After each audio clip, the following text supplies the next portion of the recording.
Para sa kaalaman ng iba, ang history mga kaibigan ay nabahagi po sa 4 na era or the 4 periods of history. Mula sa 600 BC hanggang sa 476 AD, ang tawag dyan na era is Ancient Times. At mula sa 476 AD hanggang sa 1450 AD, ang tawag dyan na era is the Middle Ages. At mula sa 1450 hanggang sa 1750 AD, ang tawag dyan na era is the Early Modern Era.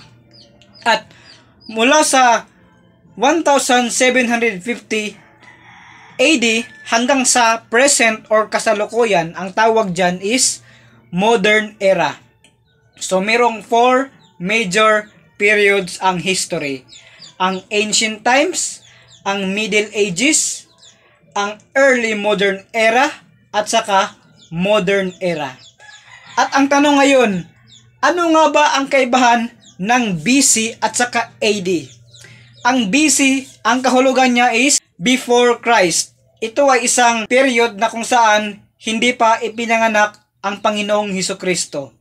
At ano naman ang AD? Ito ay tinatawag na Anno Domini, na kung saan ipinanganak na ang Panginoong Hesukristo. Ang tawag dyan is in the year of the Lord.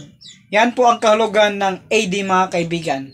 Ulitin ko, merong 2 major ang era, ang BC or Before Christ, at saka AD or Anno Domini. At merong 4 major periods ang history. Ancient Times, the Middle Ages, Early Modern Era, at saka Modern Era.